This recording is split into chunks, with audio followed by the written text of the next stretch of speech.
اب میں آپ کی توجہ ان فیکٹرز کے اوپر دلانا چاہتا ہوں، ان عوامل کے اوپر دلانا چاہتا ہوں جو اس پروسیس کو تشکیل دیتے ہیں یا اس پروسیس کے اوپر اثر انداز ہوتے ہیں۔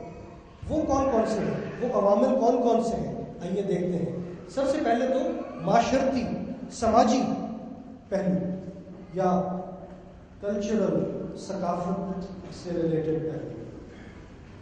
ایک دور میں ہیومن کانشیس انسانی ضمیر اسی روئے ارض پہ بسنے والے انسانوں میں نارملسی کی سٹیج کو ظاہر کرتا تھا۔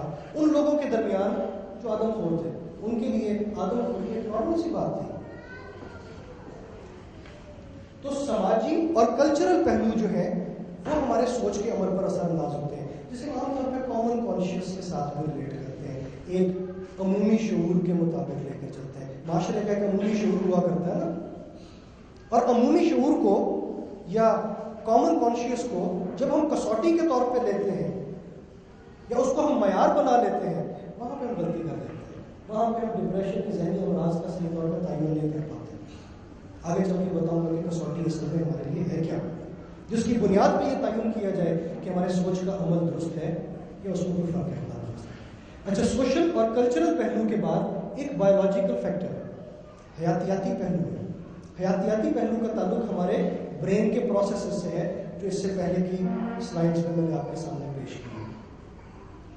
بایولوجیکل فیکٹرز کے ساتھ ساتھ ریشنل، لاجک، ریزننگ،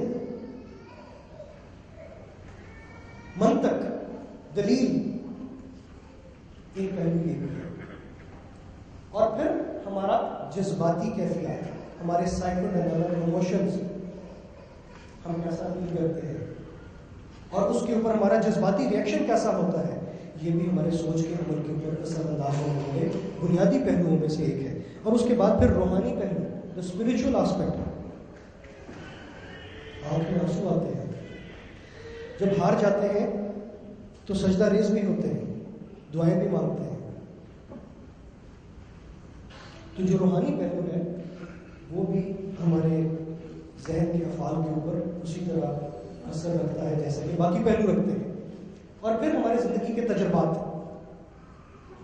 ہم جن جن تجربات سے گزرتے ہیں اس کے نتیجے میں جو علم حاصل ہوتا ہے وہ ہماری پری کنسیو نوشنز یا ہمارے عقائد یا ہمارے نالج بیس کا حصہ بنتا چلا جاتا ہے۔ ہمیں جو ہی کوئی نئی سچویشن پریزنٹ ہوتی ہے، جیسے ہی ہماری انٹلیکچوئل ایبلٹی چیلنج ہوتی ہے، جیسے ہی کوئی نیا اسٹیمولس ہمیں نصیب ہوتا ہے، تو ہم فوراً اپنے اس ایکسپیرینشل نالج، اس ذخیرہ علمی کی طرف ریفر کرتے ہیں۔ اور ایسی سچویشنز جو آئیڈینٹیکل ہوں، جو عام طور پہ یکساں ہوا کرتی ہیں، ان کے سولوشن یا ان کا حل ہمیں جلدی مل جاتا ہے، ہم ان کا فوری طور پہ حل کر لیتے ہیں۔ ایسی سولوشنز جن کو ہم انڈرسٹینڈ کرتے ہیں، سمجھ لیتے ہیں، سمجھ پاتے ہیں، لیکن ان کا حل نہیں کر پاتے، تو پھر ہم ان سولوشنز کے یا ان پرابلمز کے سولوشن کے لیے ہم ان لوگوں سے رابطہ کرتے ہیں جن پر ہمیں اعتماد ہوتا ہے، اور جب وہ بھی نہیں کر پاتے تو پھر آخر میں اللہ پاک سے رجوع کر لیتے ہیں۔